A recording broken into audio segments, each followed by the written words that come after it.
Kate Milafalcha. Welcome back to Irish Granny Tarot. This is our Saturday book. This is our second video this Saturday, number 17. The Real Marilyn Monroe by Larry Jordan, and it is a mind-boggling story. If you haven't watched the previous videos, you should go back because it's worth it. And I've got to keep up the good work, but I'm attempting to create a playlist of all of these to make it easier for everybody. I have to remember to do that today, to add to it. It does exist, it just doesn't have the most recent videos on it yet. So we're on chapter 47, Dial M for Murder. This is such a disturbing story. It really is difficult. So let's move ahead. Oh, it's absolutely freezing here. I had to put on the heater, and I apologize for the sound. I know it can be kind of annoying. Once it warms up in here, I'll turn it off. But I wanted to thank my friend Tim, a friend of mine, who gave me this wonderful blanket. It's really soft. It's from Texas, and I suspect there's a word for it, like maybe serape or something, but it's like a poncho blanket. It's very comforting, so thank you, Tim, because I know you're going to be watching this. Okay, chapter 47, Dial M for Murder. So Jeffries and Murray are cooling their heels in the neighbor's garden, waiting for these guys to leave, and they see the car drive off. And they went back and found the guest cottage door wide open, the poor little dog barking, and Marilyn face down on the bed, comatose. So this is the story. Oh, well, it's one of many stories. They never told the police about the guest room and all that. So Jeffrey said, I thought she was dead. She was face down, her hand kind of holding the phone. It didn't look to me like she was breathing, and her color was awful, just like she was dead. Eunice took the phone and called an ambulance, and then she put through an emergency call to Dr. Greenson. But someone also called Peter Lawford, probably the AG. As Mr. Jeffries related, I went to the gate to wait for the ambulance, but before the ambulance got there, Peter Lawford and Pat Newcomb arrived. Pat became hysterical and started screaming at Eunice. I had to take Eunice from the guest cottage into the main house. She was a basket case. I think the ambulance arrived before Dr. Greenson. Larry says, now let's stop here. Why would Newcomb be screaming at Mrs. Murray? Is it because she knew that Marilyn had been sedated and the housekeeper had been told to keep an eye on her? So, because the plans went wrong. Witnesses confirm that Arthur Jacobs, this is Marilyn's chief publicist, was notified while at a show at the Hollywood Bowl that Marilyn was dead or dying. And Jacobs made the 25-minute drive to Marilyn's house and confirmed that he himself told people all of this. He later told people that it was horrendous, too dreadful to discuss, and that he had to fudge or lie to the press. Fudge, lie is my word, fudge is his word to the press. So what was he lying about? Private Detective Becky Aldridge says, quote, I spoke to one neighbor's daughter who said that on the night that Marilyn died, that her dog was outside barking continually for hours, and that Marilyn Monroe never left that dog outside alone. And she said they were always very suspicious of that. She said that they heard a lot of yelling going on at her house. No one has ever talked to them, these neighbors, as they lived in the row behind Marilyn's house. Police only spoke to those in the little cul-de-sac she lived in. Everyone says how much Marilyn loved that dog. So the fact that he's outside barking makes me believe that a bad situation is occurring. It's natural for a dog to want to protect its owner. This belies the Marilyn locked herself in her room and quietly took too many pills scenario, doesn't it? 2 decades later, before James Edwin Hall, the ambulance driver, it was 2 decades, I'm shorthand. It was 2 decades later before James Edwin Hall, the ambulance driver, called the LA District Attorney in 1982 under a pseudonym because he still feared for his life. And he said that in 1982 he read a copy of the autopsy report, and this was not what he observed on the night that it happened. So it took him onto 82 to read this autopsy, I guess, or to get his hands on it. And he was like, wait a minute, that's not what happened. And he called the DA. And his conversation with the DA was recorded. He told the DA he was afraid of being shot, that it would take money to get him to talk because his family and he were starving. He said that there was another ambulance eyewitness, Corroboration. He gave names. They agreed they knew the ambulance. They knew that the ambulance was called that night. The DA never followed up. Hall called again and described inside the guest house. Like, how would he know? How would a complete stranger be able to describe in minute detail the inside of Marilyn Monroe's guest house? He didn't describe her bedroom in the house, the other house. That's not where she was when they called the ambulance. Hall insisted that he be given a polygraph, and the DA didn't do it. When he was accused of waiting 2 decades, that's very suspicious. Why did you wait 2 decades? He denied it. He said that he spoke up right away. And James Haspel, the fan, confirms that he was at the house as soon as he heard. So I don't know if he's listening to shortwave radio or what, but as soon as he heard what had happened, he went to the house, Marilyn's house, and he was approached at the scene by Hall, the ambulance driver, who was all worked up. And Haspel said, I dismissed him. I should never have done that. But he was upset, you know. Hall did not, or was not sure what time it was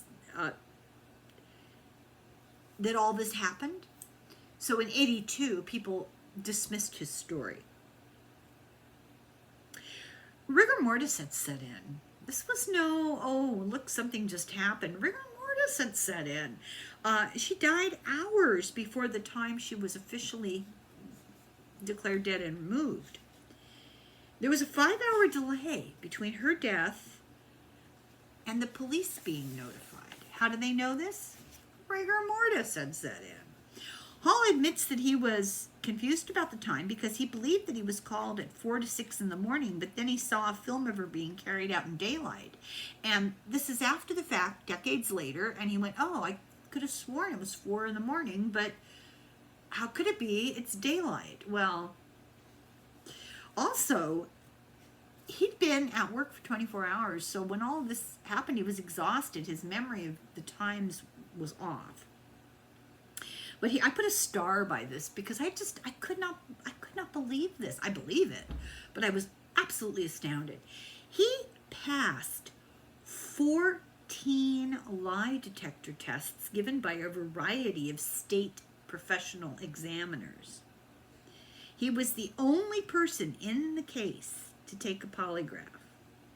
Now, lie detectors, they're controversial. They're not allowed officially in court, but they're often used officially by police for all sorts of investigative purposes. Former CIA Director John Brennan believes that they are important, that he says they use them all the time in government security clearances. You apply for an FBI job or a CIA job or work in the White House, unless you belong to,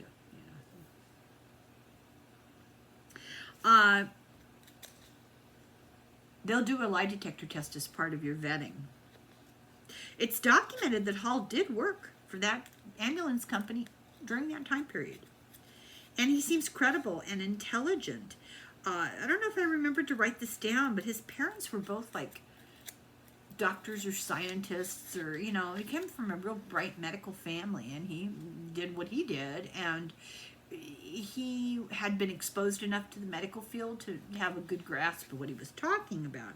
His boss was reluctant to confirm all of this because his other businesses, he had an air ambulance business at the time, it depended on government contracts. Why would he be afraid to tell the truth? I can't imagine. Also, he secretly flew the older brother to visit women. The family of Hall testified that he told them that day, he told them all of this. He did not keep it inside for 2 decades. He also told his ex-wife, and he also told his best friend.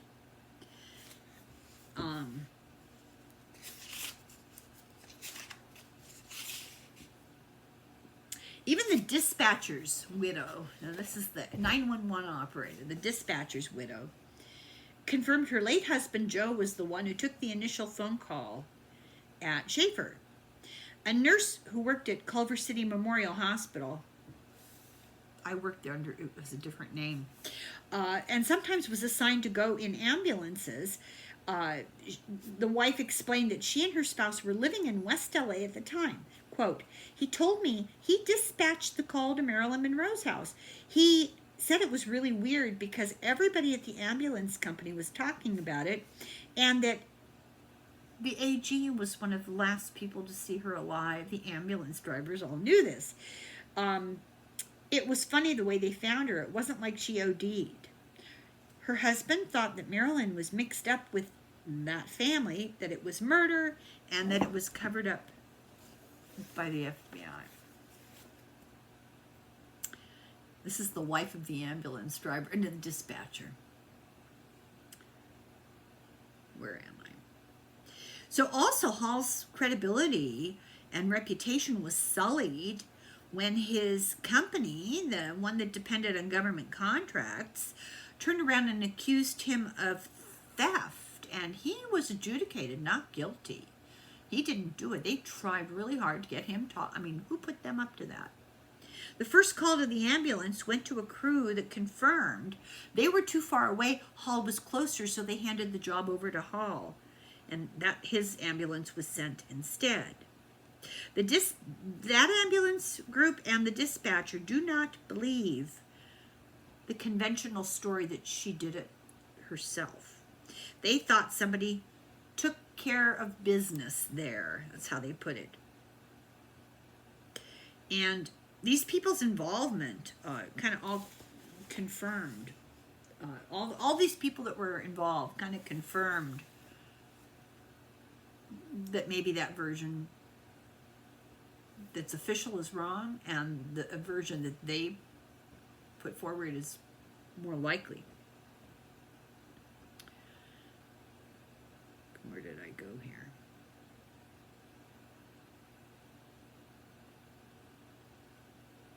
Okay, Hall. He said his ambulance was really close to her house. They were there in 2 minutes. 2 minutes. She hadn't been asleep that long. And rigor mortis had set in. He was met by Newcomb, who was screaming and hysterical at the gate. Later, she denied being there and said she only learned of the death hours later. But witnesses said that Newcomb claimed to be at the scene. So she told various stories about where she was and at what time. Jacobs, the publicist, said that Newcomb called him to tell him about it. Murray and Jeffrey said that they sat in the living room trying to stay out of the way while all this chaos was going on around them. Hall and his partner were led to the guest cottage. Marilyn was on her back with her head hanging over the side of the bed. And he looked at her and said, "Oh my God, Marilyn Monroe." She was still alive, and she could have been saved if she'd been taken to the hospital. I never knew this. This is unbelievable. He said, and this is how this experienced ambulance driver describes the scene. He said there was no vomit. It was not like an OD. She wasn't frothing at the mouth, which is part of an OD. There was no odor of drugs, because apparently they have an odor, and that her face was turning blue. He pulled her onto the hard floor, and he gave her upper arm a fingerprint bruise when he pulled her, because he had to grip so tightly to get her off the bed. and she got a bruise on her butt from dropping hard onto the floor. But you can't resuscitate somebody on a soft mattress.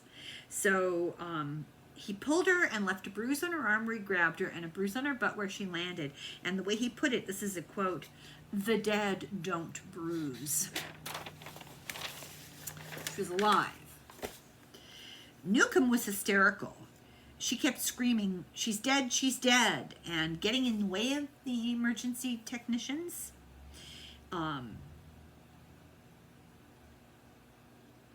He said either she was really in shock or she was a great actress. In 1992, Newcomb said in an interview, "I never saw the body." So the ambulance drivers started cardiac massage, put in an airway, and pumped oxygen in. Her color started to come back. She started to respond. He was just about to put her in the ambulance to take the hospital when a man came in and said, "I'm her doctor." Hall thought, "How did you get here so quickly?" And he said he didn't look like a doctor.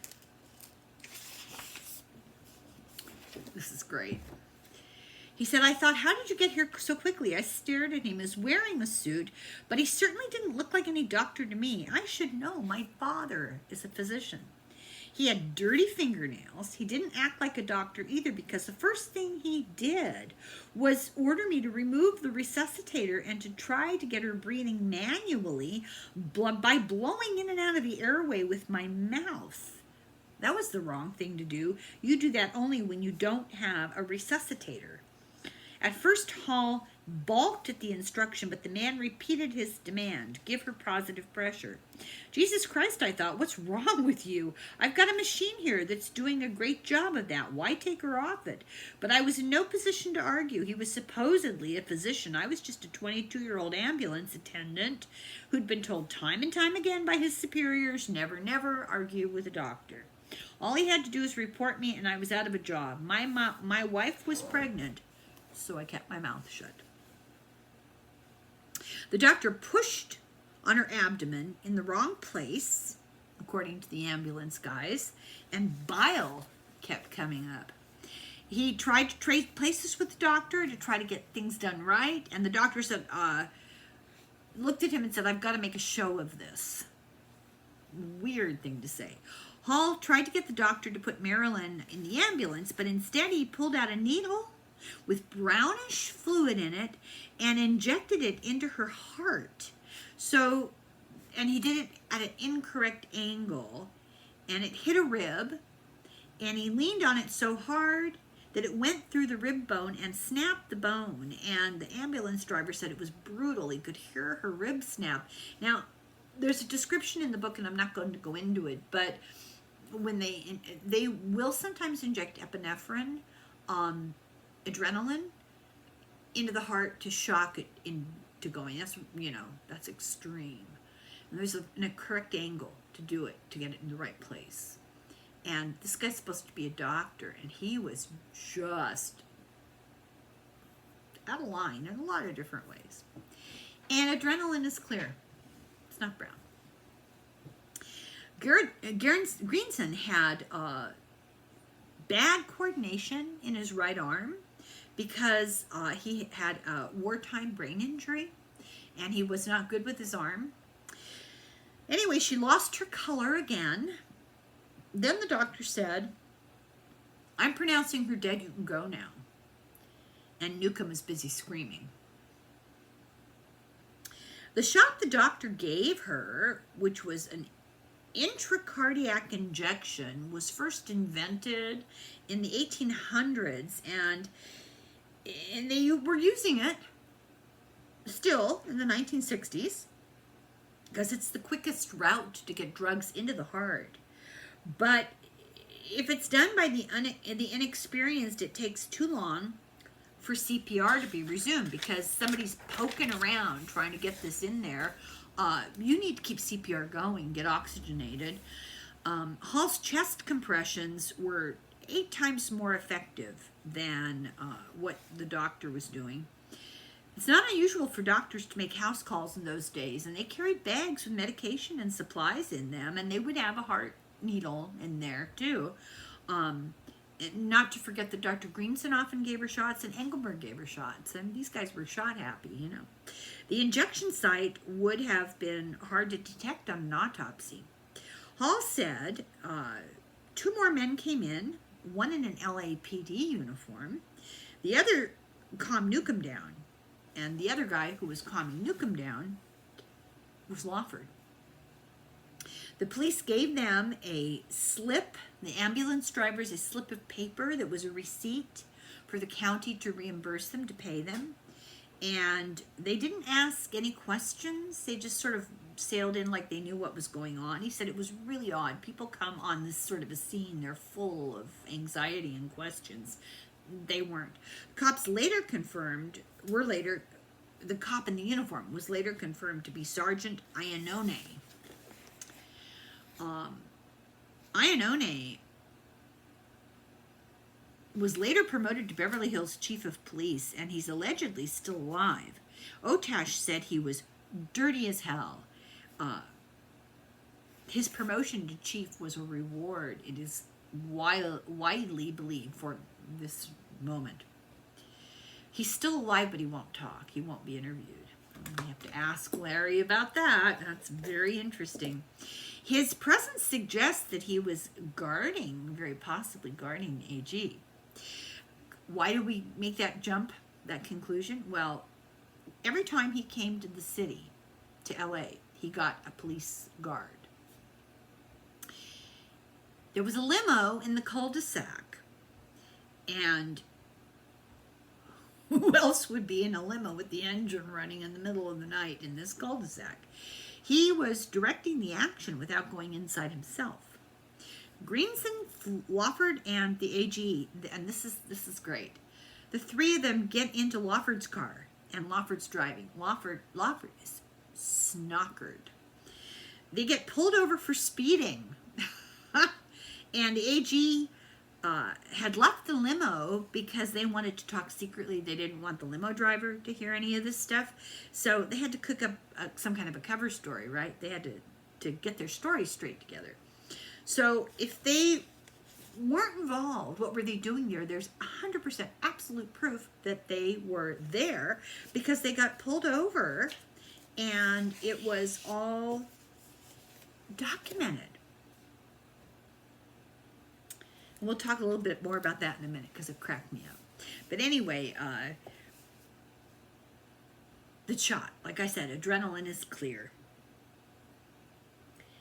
Hall, the ambulance driver, this is a quote, "I'm sure that if we had gotten her to the hospital, Miss Monroe would be alive today. For years I felt that she had been given an adrenaline shot in an attempt to save her, and it had failed. But now I don't believe it was an accident. I think that shot was intended to kill her."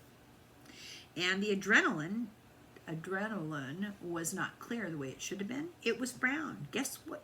Just take a wild guess what's brown in liquid form. Nembutal. And it can paralyze the lungs very quickly if it's given in that form. A polygrapher of 50 years said, I first thought that this whole story was a fairy tale. He said, now I'm convinced Hall is telling the truth, and he has not deceived. He's done multiple lie detector tests. He's not deceiving anybody.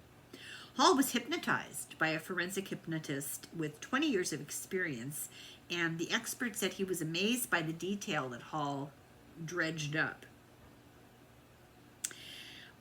His story is 100% true, and it would hold up in court.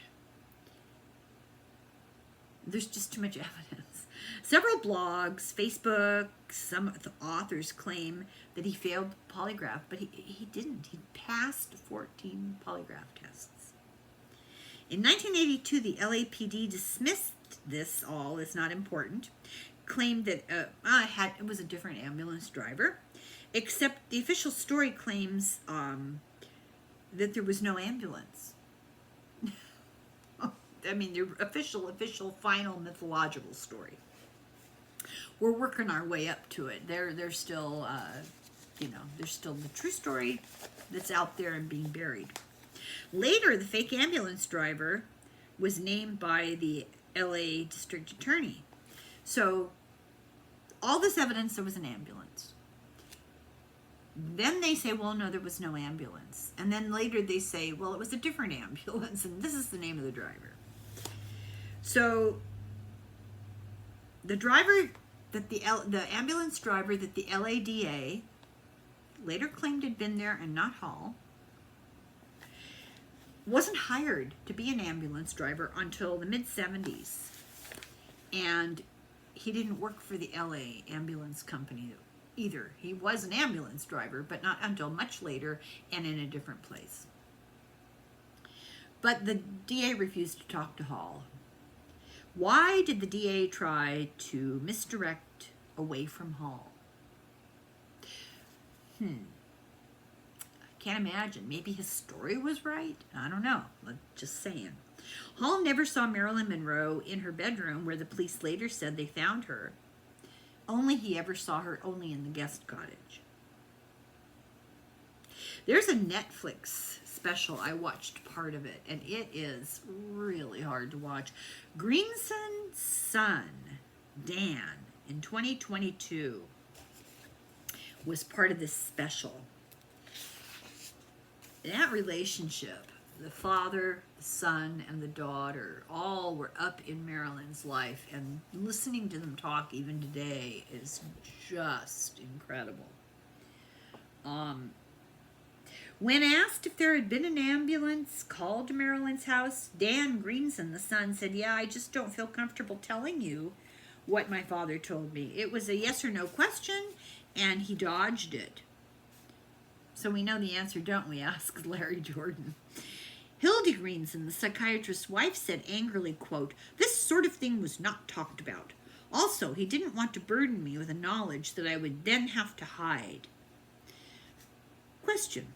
If Marilyn merely did this to herself or accidentally took too many pills, what would there be to hide? Wow.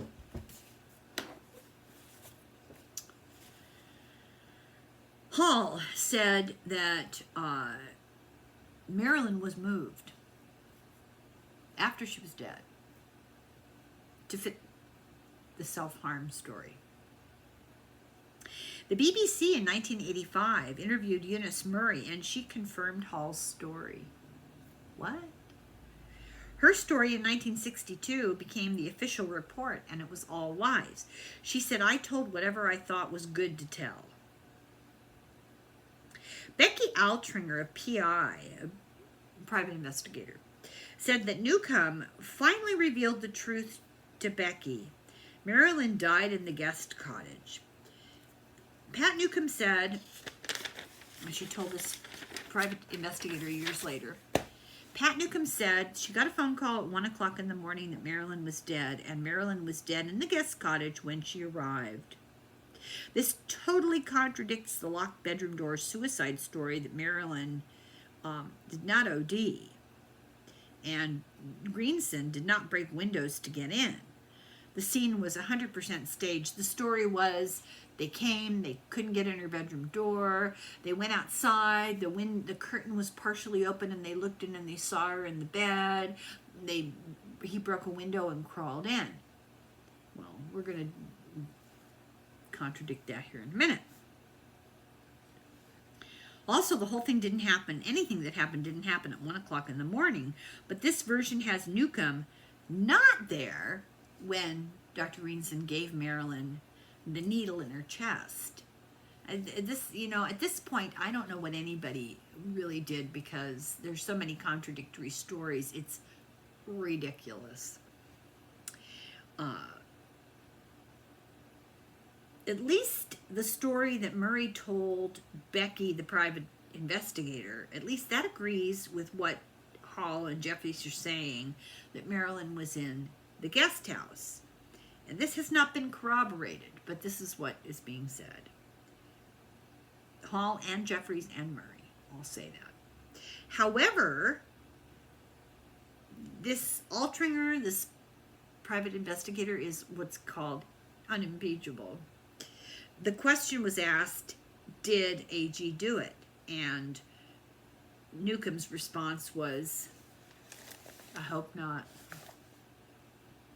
Newcomb also confirmed that Marilyn Monroe did have a diary, and it disappeared. And she confirmed this to the Daily Mail in England in 2020. Newcomb is still close to the family from outside Boston, and Altringer thinks that that Pat was there after Marilyn Monroe died and after the AG had left. In 1988, Marilyn's neighbor said there was an ambulance outside the house. The place was like Grand Central Station all night. There were lots of cars that she'd never seen before, and a limousine parked outside. There was a knock on her door later that day. What do you know about Marilyn Monroe? And we said nothing. We don't know anything. All this was hours before Dr. Greenson called the cops to report. All this activity, not the question, all the activity was hours before the doctor called the cops to report. 5 hours, I think, is how much it was. Shockingly, in 1992, 13 years after Ralph Greenson died, Marilyn's lawyer, Mickey Rudin, undermined his late brother-in-law by finally admitting that Greenson called him to tell him about Marilyn's death late Saturday night. Rudin recalled returning home from dinner well before midnight and receiving a call from Greenson reporting that Marilyn was dead. Rudin rushed to her home and said Pat Newcomb was there, hysterical.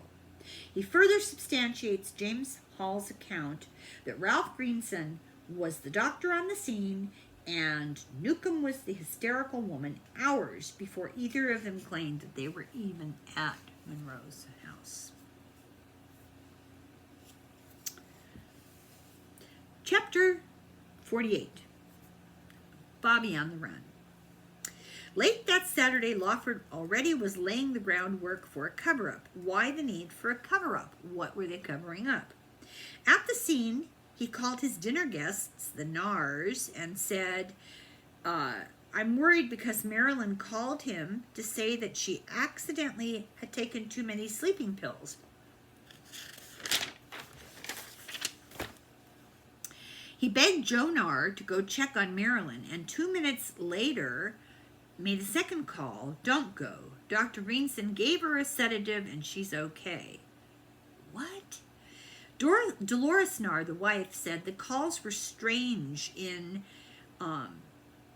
seemed like they were calculated to mislead us, to create an alibi for Lawford, and to go make it seem like Marilyn was ODing. Lois Banner is a biographer of Marilyn.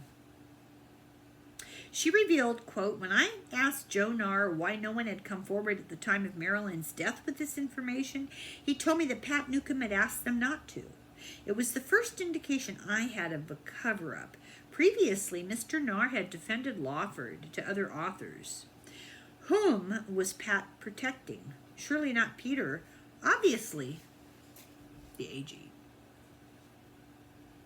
Rupert Allen said Marilyn Monroe never asked Lawford for help. She distrusted him. She disliked him. She only tolerated him because she was actually close to his wife, Patricia Lawford.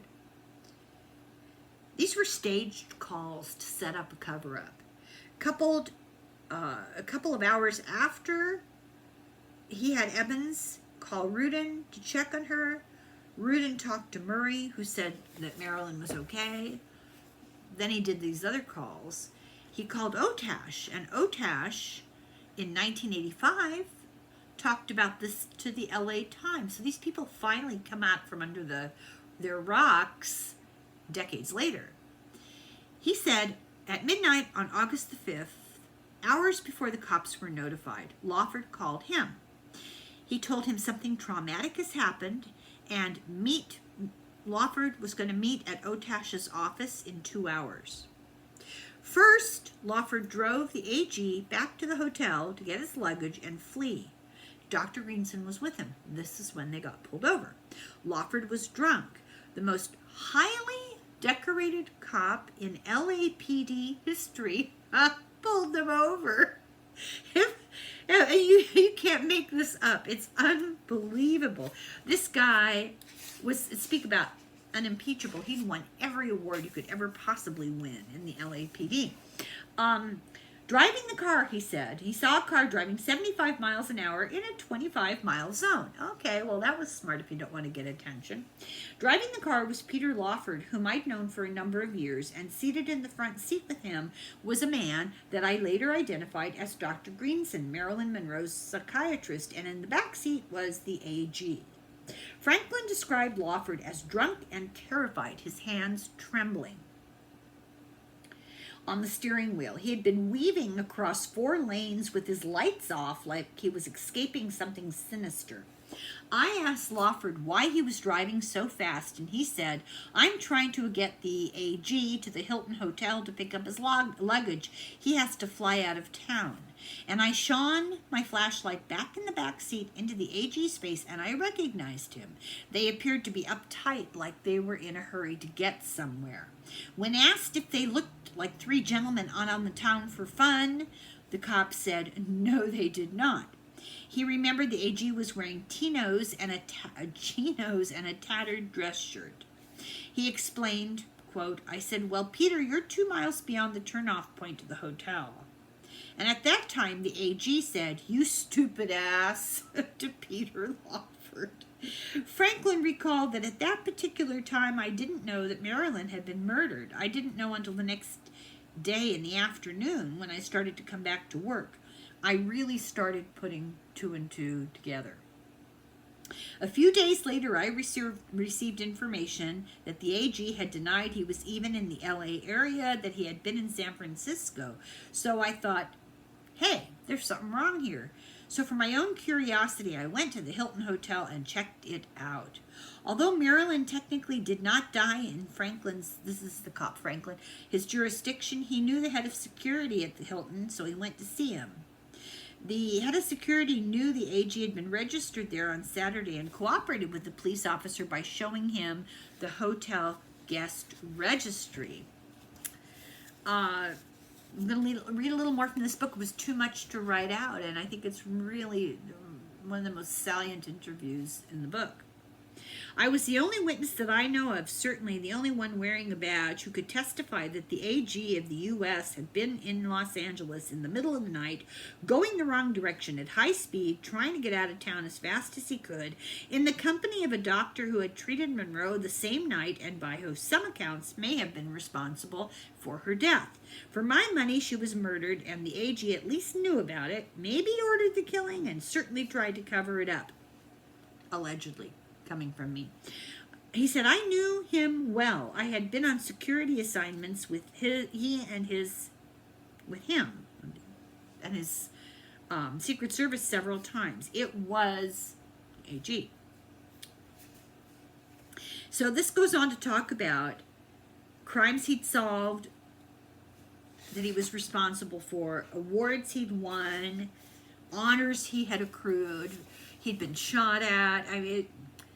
Anyway, the AG was on the register, and this cop got a copy. 2 days later, the Secret Service came and demanded the copy. He said, hey, you guys, get your own copy.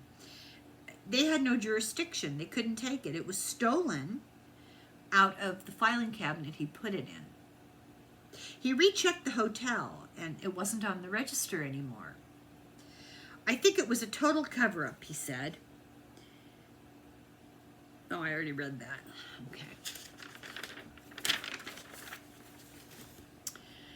Okay, he was an exceptional cop. He was the first undercover cop in LA. He infiltrated the Manson gang. He worked all sorts of famous cases. After he raised questions about this being a cover-up, there were 3 different attempts on his life. He felt that it was that he was the target of hired killers. He was shot by 2 men in a parking lot. he was wearing a back brace that nobody knew about under his clothes, and the bullet was deflected. It saved him. He killed one of the guys. There was another attempt that was foiled by a tip. For some weird reason, despite his prestigious career and the honors, this whole story that he tells, pulling them over for driving offenses that night, has just been completely ignored. The most honored cop in LA history. So Lawford took the AG to LAX, and he went, and actually he took him to a Santa Monica helicopter in the backyard at his beach house, and that flew him to LAX. This has all been confirmed by witnesses. It was a military flight. There's no record of it. Lawford then took the doctor to get his car at Marilyn's house. Lawford searched the house again. Then he went and met with Otash, who arrived at 2 o'clock in the morning, half-crocked and nervous. Lawford. He told Otash Marilyn's dead, and the AG was there, and he'd gotten the AG out of L.A. Otash had to go search Marilyn's house. Lawford said, I took what I could find, and I destroyed it. Otash sent 2 guys, one of them a cop. The place was swarming, therefore they could not search. Lawford said that Otash confirmed, Lawford said and Otash confirmed that the AG and Marilyn had a big fight that evening, not just the afternoon. That evening, they had a huge fight.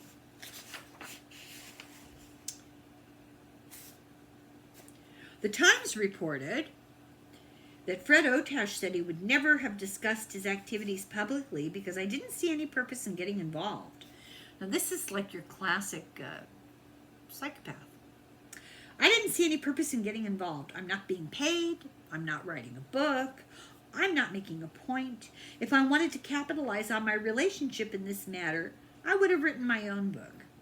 Shortly before Fred Otash's death in 92, at the age of 70, he told Vanity Fair, quote, I would have kept it quiet all my life, but all of a sudden I'm looking at FBI files and CIA files with quotes from my investigators telling them about the work they did on my behalf.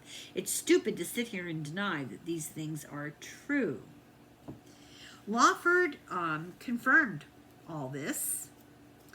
Not Lawford himself, I'm sorry. His second wife confirmed it. He had another Pat, after he divorced the first Pat from Hyannisport. He had a second wife named Pat. The helicopter was heard and seen by the neighborhood. It often landed at the Lawford's beach house.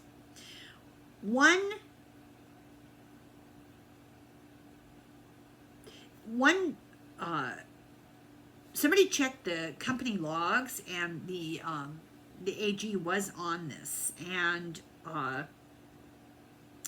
he was on it at 2 o'clock in the morning on August 5th and took it to LAX. And interestingly enough, the person who found this evidence, said, one of the fixers forgot to fix the log. The pilot confirmed it. The New York Herald called to confirm it. The AG would appreciate it if you would not do the story, they were told. So the article was axed. The AG was hiding his involvement. There's no official report to the cops about Marilyn's death for more than 5 hours after she died. She died around 11, is what the forensics say. But there were approximately 12 plainclothes people going through that house for those 5 hours. Who? Studio execs, studio people from Fox, security, LAPD, the FBI, the Secret Service, everybody. It could be anybody. Jeffries and Eunice were still there. And they saw all this. They actually confirmed it. Engelbrecht arrived at midnight with helped move Marilyn from the guest house to the bedroom. Arthur Jacobs, the publicist, was there at 11 o'clock at night. Why didn't he call the cops? Good question here. Were the cops already there? Jeffries heard guys creating he actually heard them creating the locked door self-harm story. Captain James Hamilton, who was from the LAPD Intelligence Department and a close friend of the AG's, was in on this. They all left at 4:25 in the morning, and Dr. Greenson called the closest police station to officially report it. A veteran cop took the call. The press said Dr. Greenson reported the sudden and unexplained death, but a veteran cop, Jack Clemens, said that Dr. Greenson said she had done it.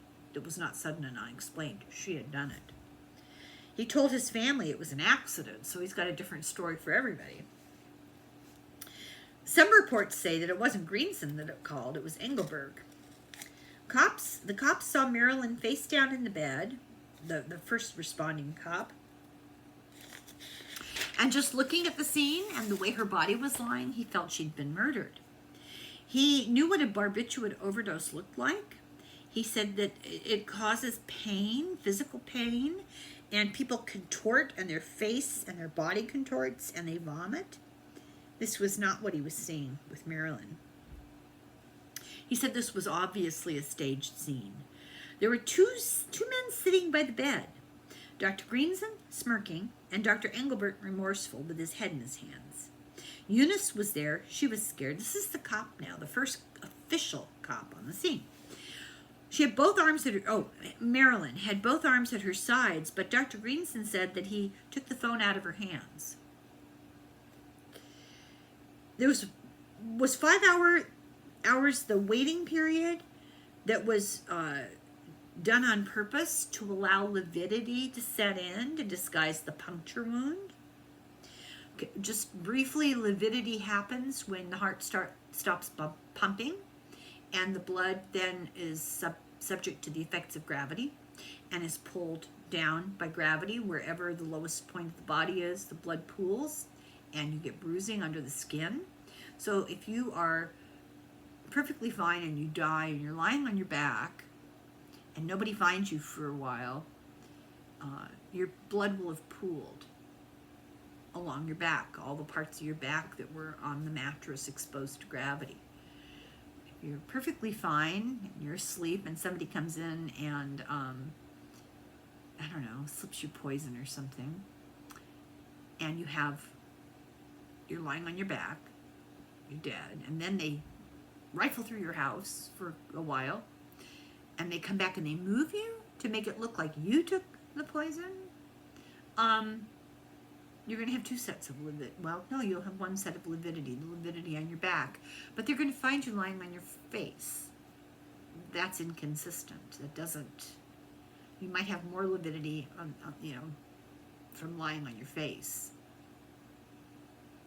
Really weird. So, you can tell when somebody's been moved sometimes. And they knew that this would happen, so they were trying to cover up the injection. Murray was concerned by the light, she says, because Marilyn's light was on and the door was locked, and she didn't answer when she banged down the door. Greenson came over. She called Greenson. He came over and broke a window. The cops didn't investigate any of this, and wait till you hear the story about this. This is unbelievable. There was no phone, by the way, in the room when the cops took photos of the official crime scene. Clemens, the cop, said, why were they in the house for 4 hours with a dead body before they called the cops? The doctor had to get a permit from the studio the studio publicity department is what his reasoning was. And we waited to get the permit. What does that even mean? There's no such thing. That's nonsense. Engelberg in 73 finally came up with a different reason. He told the press the reason there was a delay in calling the police is that normally you don't call the police, you call the mortuary to remove the body. Dr. Greenson and I discussed this back and forth. I strongly insisted that because of who she was and that it might be self-harm, we would call the police. I had been treating her for some time for acute sinus condition. She got injections of liver and vitamins. She was, by the way, in excellent physical condition as far as her heart and all vital organs are concerned. It seems that Dr. Greenson wanted to take her to the mortuary and not call the cops, is what's going on here. If embalmed, all the toxicology would be out the window. I think they think he was trying to avoid forensic tests because they were trying to hide something. Dr. Greenson pointed to 8 empty pill bottles on her bedside table and said, "Oh, look at those. She must have taken those."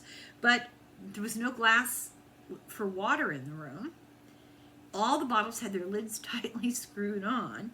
And later photographs were taken after Clemens left, and they show that there was a glass in there. But there wasn't a glass when he was, because he looked for it. There was no trace of pills on the glass, on her mouth, no trace of pills in her stomach at all. The glass was never tested. The cop, Clemens, asked the doctors, did they ever use a needle on her, and they both said no. But Engelberg had for diarrhea. He recently just said that, right? Clemens said that Dr. Greenson's attitude was out of place. He was sarcastic and dismissive and leering, and Clemens thought to himself, what's the matter with this guy? Sidney Guileroff had seen Dr. Greenson like this before, and he describes, now Guileroff hated him, and this is what he describes. After Marilyn had been fired from 20th Century Fox, Sidney had stopped by her house to see her. She was leaning on Greenson's arm, whom Sidney described as holding a withering gaze, betraying a deep hatred for me. Wheelroff said that after Marilyn threw her arms around her old friend, Greenson's reaction was almost violent. The doctor pulled Marilyn away from Sidney and chastised her. "You're under treatment with me," he heard Greenson roar. "You must never see this man again. Sidney, you must never see this man again." It was the last time Sidney would see Marilyn alive, although they spoke on the phone. Sidney's friend Paul Brogan said in an interview for this book that Sidney had hated Dr. Greenson and tried to get Marilyn to stop seeing him. He even went so far as to contact the doctor and threaten him. Marilyn was nude, and experts and the cop said this is very unusual. Women don't do that if that's their plan, is to, they don't do it nude. They're concerned about how they look. And she was not in bed for the night when she died. And they know this because she always wore a bra to bed, always. It was like, part of her beauty routine. Here's why the doctor didn't climb in the window when they couldn't get through the door. They said they went outside, they looked through the curtains. Okay. Bold-faced lie. Marilyn had trouble sleeping unless it was pitch dark. She had a sheet of black, blackout fabric nailed around the window, all the way around the window. One sheet, no parting in the middle. You couldn't open it and look. There were no curtains you could look through. If you were outside, you couldn't see inside. If you were inside, there was no light. It was a sheet of light-blocking black fabric nailed to the entire window on all 4 sides. She slept in total darkness, but the light was on. Eunice and Dr. Greenson could not have used a poker to part the drapes and look in like they said. There was no gap in the middle to part. And this sheet of fabric was solid. Clemens had to call twice in 1 hour to get backup because the backup wouldn't come. That was very unusual. Her phone records are still blacked out. Marilyn Monroe's phone records are still not allowed for anyone to see. They're redacted. The timeline of witnesses changed as the cops questioned them. And, their stories evolved and mutated. It's unbelievable. Clemens noted that it was odd that Eunice was washing sheets at 4 o'clock in the morning. Make of that what you want. The cops bungled the scene. Eunice was seen bundling 2 stuffed bags into Jeffrey's truck that was later driven away. What was that? She was evasive. She was vague. This was written down about her. Detective Byron got there, And Dr. Greenson was gone. Who let him leave? Engelberg stayed. Sergeant Iannone was there before Byron because he talked to Dr. Greenson. He was shaken and would not return to the bedroom, Dr. Greenson. They let him go because, this is the question, they let him go because they couldn't trust him to say the right thing and be consistent in his story. They certainly weren't. I mean, it's crazy. Rudin was there, and he seemed to be in charge, is what the cops said. Byron felt that it had all been rehearsed. Everybody had their proper story to tell, and they had coordinated their story. This is a seasoned detective. Frank Sinatra's longtime friend and personal aide, Tony Opedisano, revealed in 2021 that within days after Marilyn's death, Mickey Rudin also believed she had been killed, and he confided this to Sinatra, who was also his client. This is yet another major revelation. Many people felt that Marilyn met with foul play. And then he points out that Rudin was a lawyer and an officer of the court and sworn to uphold law. He was also Dr. Greenson's son-in-law. So this is the whitewash. In the 60s, Byron said the AG had been there. In 85, he said the AG had not been there. The detective who pulled him over for speeding wrote it down. In 85, there was a reinvestigation in a highly, highly censored report. And it was contradicted by retired LA Police Chief Tom Redden, who had been assistant to Chief Parker in 62, who stated categorically, "It was reported to me by security officers that the AG was in Los Angeles on the weekend when Marilyn Monroe died." Murray fooled Byron into thinking that Jeffries just arrived, that he hadn't been there all evening, and therefore didn't know anything, and they didn't question him. She said she called Dr. Greenson and then Jeffries to replace the broken window in the middle of the night. Byron arrived, and rigor mortis had set in. He said there were no bruises. There was nothing amiss in the room. And there's a picture, I'm not going to show you, you can look it up. There's a picture in here of her body in the bed, and it's all bruised. And there's lividity in places where there shouldn't be. Arthur Jacobs had an assistant go to the house to talk to reporters, to do the publicity, you know. Did Jacobs know too much and fear that he couldn't talk because he'd slip? Lawford called the older brother at 6:04 a.m. from California to Hyannisport, and they talked for 52 minutes. The LA Chief Parker sent his best men because of the rumors about Marilyn and the brothers. They feared a scandal for the first Roman Catholic president. We couldn't have that. He refused to assign a full-time detective team, and he hoped to become FBI director, and therefore was very cautious. He wanted no blowback from the family. The AG was close to Hamilton in LAPD intelligence. In 1992, Clemens said, "I began to see I wasn't the first cop on the scene." This is the first cop on the scene saying this. He went on to opine, quote, "We have murder in the world every day, but how often before the crime occurs have they got the coroner, the district attorney, and the police department in their hip pocket? I cannot overemphasize the importance of that. That is obviously what happened in this case, and if it doesn't scare you, it damn well better scare you." And this is where I am going to end, because it's a new chapter. I had not heard all of this. I had heard vague rumors not too long ago. Oh, I know. It's when I read the Dorothy Kilgallen book.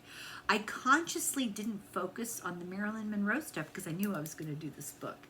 And I figured it would make for more suspense. And that Dorothy Kilgallen book was always so full of information that I was judicious about kind of holding it back for now. But I do remember that there was the implication that Neanderthal enemas were involved, and I remember thinking, I don't know, come on. I have a different opinion about it now. So that's the end of video number 17. The author personally apologizes for the enormous length, and he's so impressed that we're all sticking with it. I've been finding this riveting. This is like every bit as good, if not better, actually, than a lot of year-long podcasts that do crimes. Remember the podcast Serial? This is way better than that. So, I will be back with more, not the last, but more. And any questions or comments, I welcome them. And in the meantime, thank you very much for watching. Thank you, Larry Jordan. And Slongafoil, Slancha.